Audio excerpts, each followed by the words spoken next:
तिमिर स्वप्न पाहताना स्पर्शाची भाषा माझ्या ऋतूला चाहून या मनाला तिमिर स्वप्न पाहताना। अरे मुक्ताच्या केसालाही धक्का लागणार नाही। चांगल्या गुणी लोकांसाठी तो परमेश्वर स्वतः जमिनीवर येतो। मनात विचारांची नुसती गर्दी होते। वाटतं मुक्ताचं काही बरं वाईट तर झालं नसेल ना। शेवटचा उपाय उरलाय। अरे रात्रही बरीच झाली आता आणि अजून काही पत्ता लागलेला नाही। आता मात्र माझ्या मनातही अशुभाची पाल चुकचुकायला लागली। अरे मन चिंती ते वैरीनं चिंती म्हणतात ना तसं। अगं तुझा शोध घेण्यासाठी सकाळपासून वणवण भटकतोय। शहरातले सगळे रस्ते पालथे गेले, कुठे कुठे म्हणून तुला शोधलं नाही।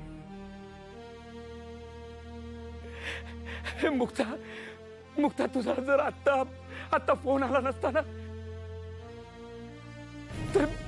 तर मी माझं काहीतरी बरं वाईट करून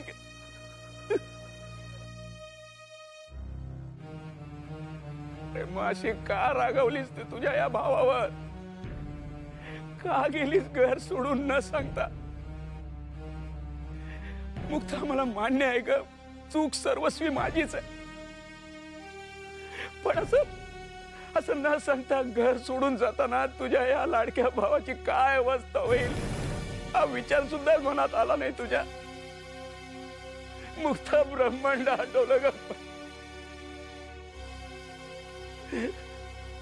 अगं वाटलं आता या जगात काही उरलं नाही। किती प्रेम करतोस रे दादा तू। अगं मग साधा फोन तरी करायचा नाही तुझ्या भावाला? अगं हे बघ, तुला जे काही हवं होतं ते लगेच दिलं असतं तुला मी तिथे येऊन। मुक्ता तुझ्या या भावाची नोकरी गेली तरी अजूनही धमक आहे त्याच्यात। खूप मोठ्या मनाचा आहेस। तुझ्या सुखासाठी शेवटच्या श्वासापर्यंत मी। तुझी धडाडी, तुझा आत्मविश्वास खूप मोठा आहे ग मुक्ते। माझे खूप खूप आशीर्वाद आहे तुझ्या मागे। तुला जर असाच विश्वास वाटत असेल, माझ्या आशीर्वादाने तुझी हिंमत वाढत असेल तर माझा प्रत्येक श्वास हा तुझ्यासाठी आशीर्वादच असेल। तुझ्या प्रगतीसाठी शुभचिंतन करीन। मुक्त मी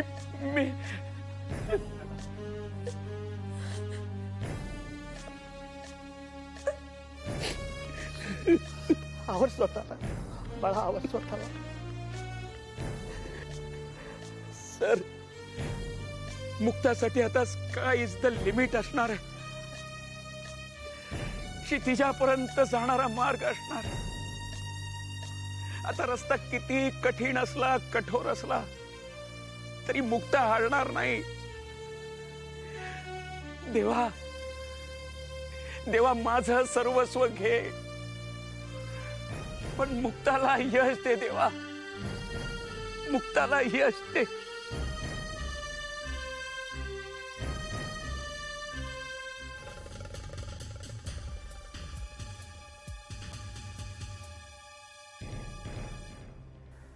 शी, फोनच स्विच ऑफ करून ठेवलाय म्हटल्यावर माणसाने कॉन्टॅक्ट तरी कसा करायचा? नाही विचारलं तर तिकडून पण बोलणार, बायकोला काही काळजीच नाही। वागायचं तरी कसं आणि काय करायचं हेच कळत नाही। मुक्ताचं असं घर सोडून जाणं ना भोवणार आहे मला। सगळं खापर माझ्याच कपाळावर फुटणार। Sorry Deep. It's all right Mukta, पण जगण्याच्या अशा वागण्याचा खूप त्रास होतो। हा पण तू मात्र खूप मेहनत कर, स्वतःच्या पायावर उभी राहा। स्वाभिमानानं ताठ मानेनं स्वतःला अशी उभी कर की या वळवळणाऱ्या सगळ्या जिभा छाटल्या गेल्या पाहिजेत। आपण मार्ग शोधूया. निघेल, यातूनही मार्ग निघेल. All the best. मुक्ता, सगळ्यांच्या नाकावर टिचून तुला स्वतःला घडवायचंय. आत्ता लक्षात आलं माझ्या. म्हणजे मुक्ताच्या मनात असं घरातून पळून जाण्याचा विचार दीपकने तर नाही ना भरला. शक्य मुक्ताच्या अंगात इतकी हिंमत आलीच कुठून? दीपकनेच फूस लावली असणार. लबाडच वाटायचा तो दीपक मला. किती रागवायचे तरी निर्लज्जासारखा मुक्ताला भेटायला यायचाच. शिकवतोय कसला, सगळी मेली नाटकच. मुलगी पण वेडीच. इज्जतीनं घरात राहायचं दिलं सोडून आणि त्या लफंग्याच्या बोलण्यात आली आणि गेली घर सोडून. हे जर आजूबाजूच्यांना कळलं, नातेवाईकांना कळलं तर बोंबाबोंब होणारच ना. नावही खराब होणार. सगळे माझ्या नावाने शिमगा करत असणार. वहिनीला अक्कल नव्हती का? डोळ्यावर काय झापडं बांधली होती? तरुण मुलगा घरात घुसूच द्यायचा नाही ना. एकदा का त्या लोकांची बोलणी सुरू झाली की कानाचे पडदे फाटायला लागते. माझ्या कसं काही लक्षात नाही आलं हे? रोहनला सांगायलाच हवं. हा पण बसलाय ना सेल बंद करून. तिमिर स्वप्न पाहताना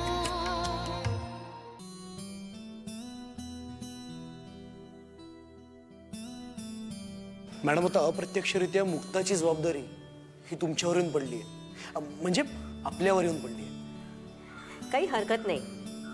मुक्तासारखी सर्व गुण संपन्न आणि अतिशय संस्कारी मुलीची जबाबदारी मी आनंदाने स्वीकारायला तयार आहे. आणि कोणी काहीही बोललं ना तरी त्याला कशी उत्तर द्यायची याची मानसिक तयारी मी केलेली आहे. पण तू मात्र मॅडम, मी अजिबात माघार घेणार नाही. माझ्या मनात मुक्ताबद्दल कमालीचा आदर आहे. मी ज्या वेळेला पहिल्यांदा तिला भेटलो त्याच वेळेला तिच्यातल्या असामान्य व्यक्तिमत्वाची जाणीव झाली मला. तिच्या बोलण्यात, तिच्या विचारात कमालीची मॅच्युरिटी आहे. स्वतःच्या अपंगत्वावर मात करून धडाडीनं स्वाभिमानानं जगण्याची जिद्द आहे.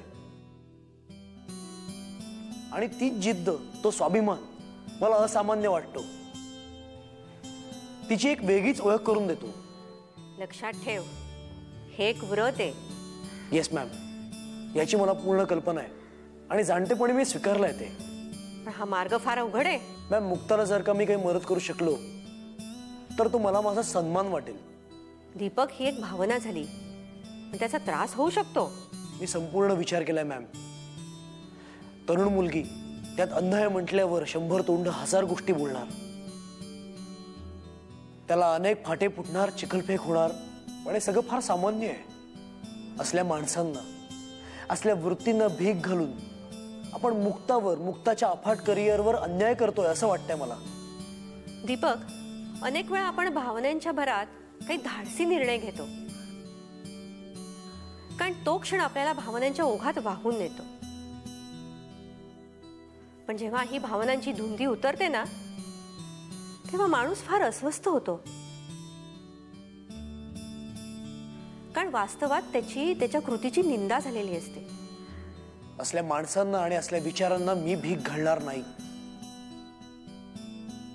मॅडम, मी लहानपणापासूनच कमालीच्या जिद्दी आणि हेकेखोर आहे. माझे वडील पण तसेच आहेत किंवा मी वडिलांसारखा आहे.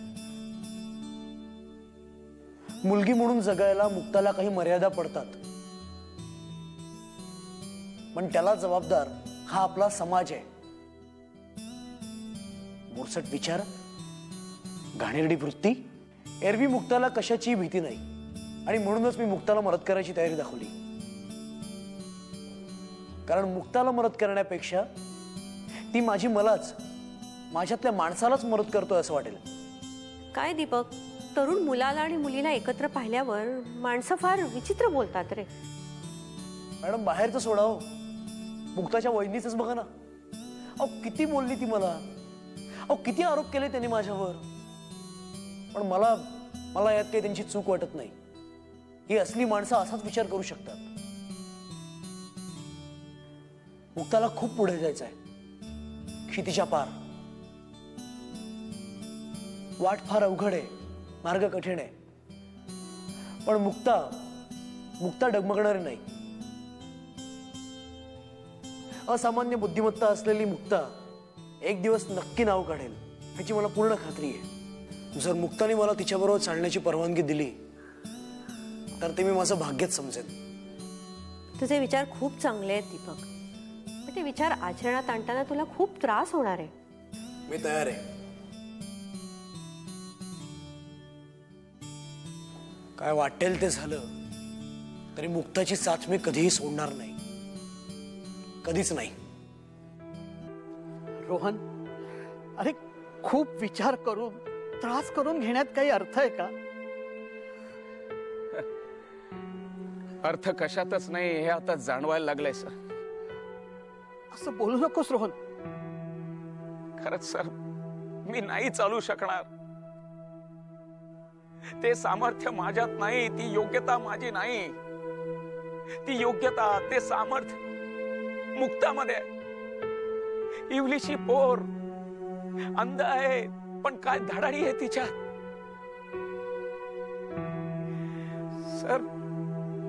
सर स्वप्न मुठीत कच्च धरून यशाच्या वाटेवर चालणाऱ्यांनाच आभाळ खाली येऊन सलाम करत सर. ती ताकद फक्त मुक्तामध्ये आणि मी रोहन, तू मनाला फार लावून घेतलंयस.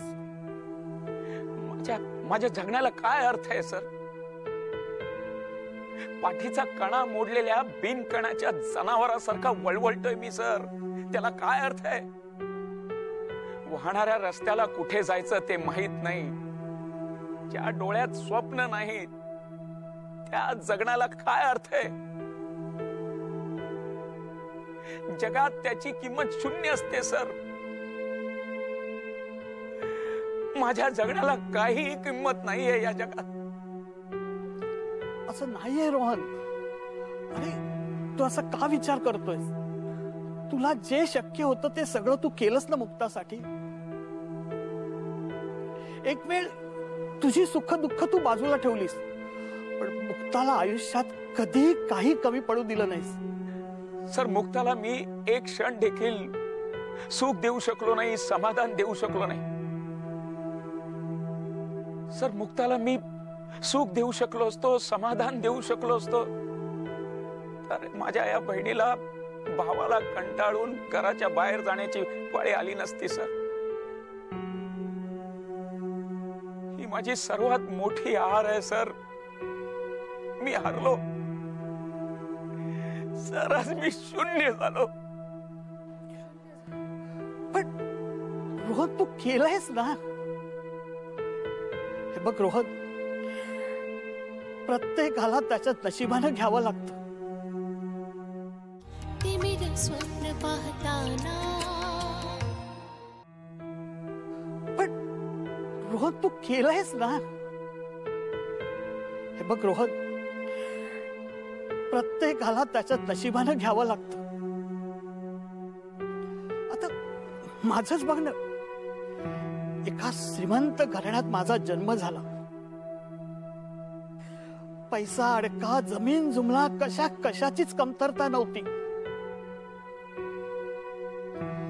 खूप श्रीमंती होती घरात, वैभव होत. पण त्या घराला आणि तिथल्या माणसांना माझी गरज नव्हती.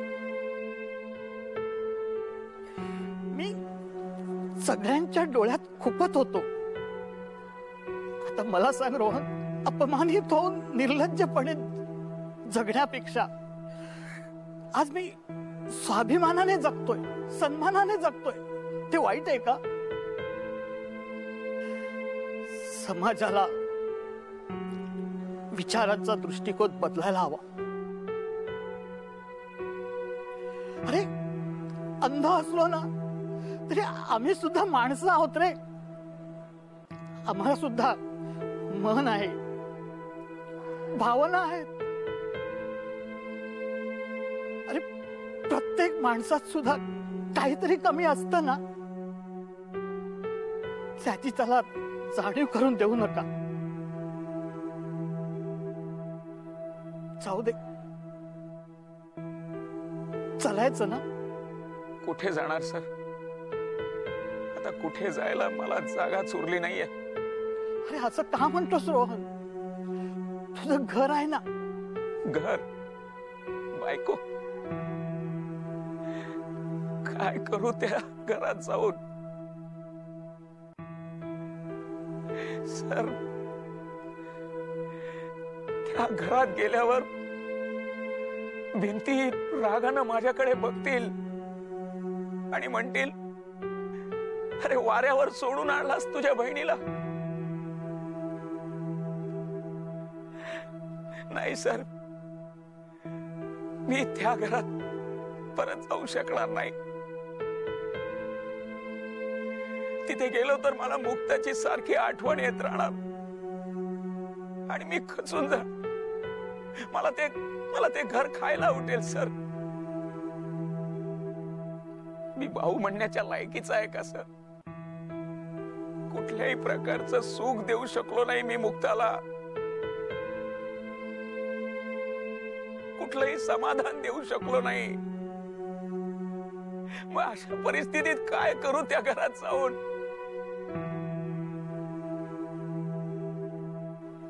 आता त्या घरात असेल माझी बायको, माझ्यावर हसणारी, माझ्यावर रागराग करणारी आणि माझ्या बहिणीला जीव नकोसा करून घराबाहेर काढणारी. त्या घरात आता मी परत नाही जाऊ शकत सर. तिथे गेलो तर ते घर मला खायला उठे. आज बाबांच्या आत्म्याला किती त्रास झाला असेल.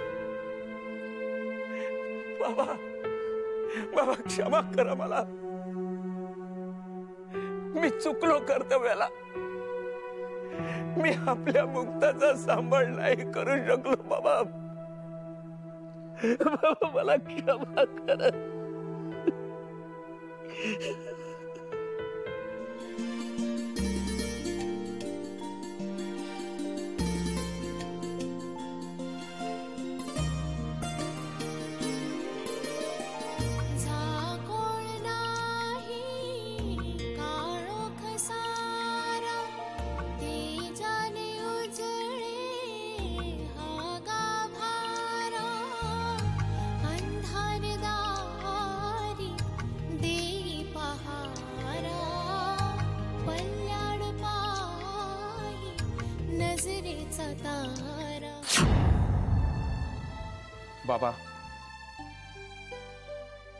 बाबा, मी आजकाल अनेक वेळा पाहतो तुम्ही कुठल्या तरी गहन विचारात असता.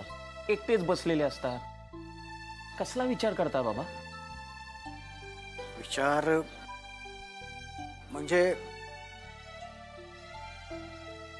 अरे प्रत्येक पित्याला वाटतं आपल्या जीवात जीव असेपर्यंत सगळ्या जबाबदाऱ्या पार पाडाव्या. मुलांचे आयुष्य सेटल व्हावी, सगळं स्थिर व्हावं, मार्गी लागावं, मग आपण जगाचा निरोप घ्यावा. बाबा, तुम्हाला अजून खूप जगायचं आहे. तुम्ही ही अशी निरोपाची भाषा का करायला लागला? अरे मी निरोपाची भाषा करायची नाही म्हटलं तरी ते आता शक्य नाही रे.